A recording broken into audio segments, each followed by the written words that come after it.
माताओं के लिए 9 दिन व्रत रखूंगी। मैया की भक्ति में शक्ति है।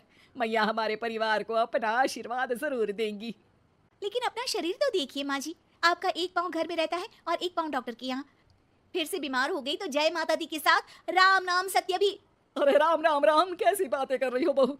राम नाम सत्य हो मेरे दुश्मनों का। मुझे व्रत रखने से मत रोको बहू। वरना देवी माँ नाराज हो जाएंगी। नहीं, तुम्हारी सासू माँ नाराज हो जाएंगी। अरे पर माँ, भूखे क्यों रहना है? देवी माँ थोड़ी ना चाहती होंगी कि उनके भक्त भूखे रहें। और आपकी तो सारी मनोकामना पूरी हो चुकी है ना माँ। लालच है बेटा, लालच बुढ़ापे में भी खत्म नहीं होती। अरे तुम चुप करो जी, तुम्हारी भी उम्र है भक्ति भाव करने की। ज्यादा बड़बड़ की ना तो तुमसे भी उपवास रखवा लूंगी। हाँ। अरे रौद्र रूप क्यों धारण कर रही हो मेरी माँ? रख लो व्रत। ठीक है माँ, बस अपनी हेल्थ का ध्यान रखना। अरे उसकी चिंता तुम मत करो बेटा। मैंने टीवी पे देख लिया है कि व्रत में क्या क्या खाने से शरीर में कमजोरी नहीं होती।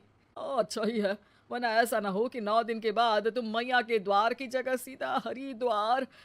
अरे तुम मुझे हरिद्वार क्यों भेजना चाहते हो? क्योंकि अब तुम्हें मायके तो भेजने से रहा। बाबूजी, क्यों माँ को परेशान करते रहते हो? अच्छा माँ, ये बता दो कि आपको व्रत में खाने के लिए क्या क्या चाहिए होगा? सास के सामने सब हार जाते हैं। माँ के कहे सामान को बेटा लेकर आता है। नवरात्रि का पहला दिन है।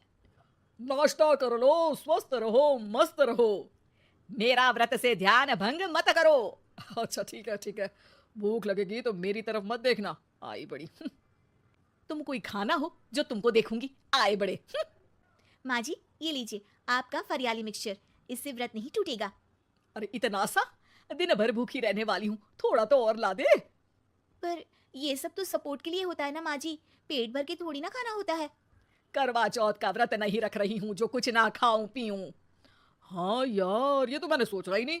तुम इतने सारे व्रत रखती हो तो मेरे लिए करवा चौथ का व्रत क्यों नहीं रखती? अरे जुबान पे तुम्हारा नाम न रखूं, व्रत क्या खाक रखूंगी तुम्हारे लिए। माँ के कहने पर बहू और भी फरियाली ले आती है, जिसे खाकर माँ डकार मारती है। इतनी जोर से डकारोगी तो दुर्गा मैया भी डर जाएंगी। तुमने तो उनके शेर से भी तेज आवाज निकाल दी। अरे शेर के जैसा पंजाबी मारती हूं मैं, देखना चाहोगे? तुम्हें पता है ना, व्रत रखते समय हिंसा वाली बातों से, विचारों से और बुरी चीजों से दूर रहना चाहिए। सही कहा, बुरी चीजों से दूर रहना चाहिए। इसीलिए तो तुमसे दूर जा रही हूँ, दूसरे कमरे में। सास ने कई सारी ऐसी चीजें खाई जिनसे व्रत ना टूटे। बहू, सब्र का फल मीठा होता है। इसका मतलब ये थोड़ी है कि तू मुझे शाम तक फल नहीं खाने देगी। माँ जी, 1 घंटे पहले ही तो आपने इतना सारा। अरे एक खाता ही बना ले, उसमें लिखा करे कि मैंने कितना खाया, कितना पानी पिया। अरे नहीं नहीं माँ जी, मैं अभी फल लेकर आती हूँ। जोर से बोलो। नहीं माँ जी, मैं फल लेकर आती हूँ। अरे ये नहीं, जोर से बोलो, जय माता दी। सासू माँ एक साथ बहुत सारे फल खा लेती है। माँ जी, इतनी जोर से मैं डर गई। अरे भक्ति की शक्ति की पुकार है। पुकार नहीं, डकार है। हाँ हाँ ठीक है ठीक है, चिप्स और लेकर आना जरा, उससे भी व्रत नहीं टूटता। माँ जी, आज ही सब खत्म हो जाएगा, नाश्ते का ही टाइम है। अरे ठीक है ना बेटा, मैं अब कुछ खाऊंगी ही नहीं, तुझे इतनी तकलीफ है तो। नहीं नहीं माँ जी, मेरा मतलब था कि उपवास में सिर्फ इतना खाना चाहिए जितना शरीर के लिए सही रहे। स्वाद के लिए खाने से तो अच्छा है कि उपवास ही मत रखो। माता जी की कृपा तो वैसे भी बनी ही रहती है। अरे वाह बहू वाह, एक ढोलक और हारमोनियम भी लेकर आना और प्रवचन करने लग जा। श्री श्री 108 बहु ईश्वरी माता। माँ जी, मैं आपके लिए चिप्स लेकर आती हूँ। बहू की सही सलाह को भी सास नजरअंदाज कर देती है। थोड़ी देर में बहू सास को चिप्स लाकर दे देती है। आलू की चिप्स, आहा मजा आ गया। आलू किसी भी सब्जी में चला जाता है। आलू पनीर, आलू पालक, आलू टमाटर, आलू भिंडी और तो और पराठे में भी चला जाता है। वैसे ही इंसान को भी हर स्थिति में आलू जैसा होना चाहिए। थोड़ी देर में वहां ससुर जी आते हैं।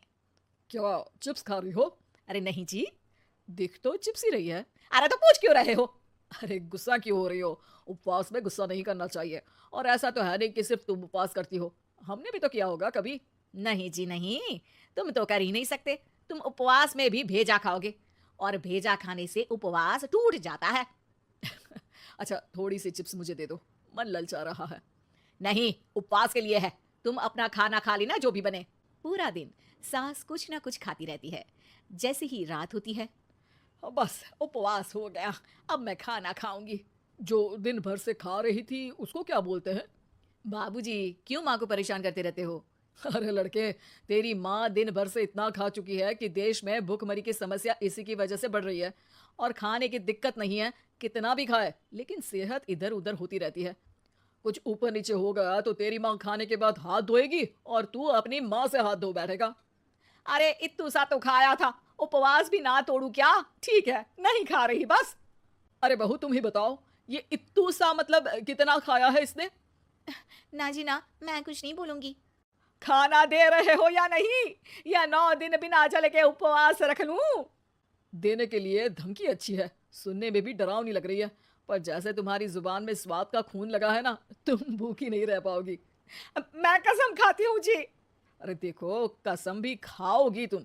अरे कुछ और दे दो इसको खाने को। ये ले, दाल चावल खा ले बस। डॉक्टर भी कहते थे कि माँ को आए दिन पेट से जुड़ी समस्या रहती है। बस इसी के लिए घर वाले पहले उन्हें उपवास नहीं करने दे रहे थे, लेकिन जब उपवास करने दिया तो माँ ने इतना फरियाली खाया कि घर वालों की चिंता बढ़ा दी। और जैसा कि घर वालों को डर था, अगले दिन उनकी तबीयत खराब भी हो गई। डॉक्टर को बुलाना पड़ा। अरे जितनी बार आप बीमार होते हो उस हिसाब से तो मुझे एक क्लिनिक आपके घर में ही खोल लेना चाहिए। या फिर क्लिनिक में ही इनका एक अलग कमरा बनवा देते हैं डॉक्टर साहब। बाबूजी, पिताजी, मेरे जनक, क्यों हमेशा मजाक करते रहते हो?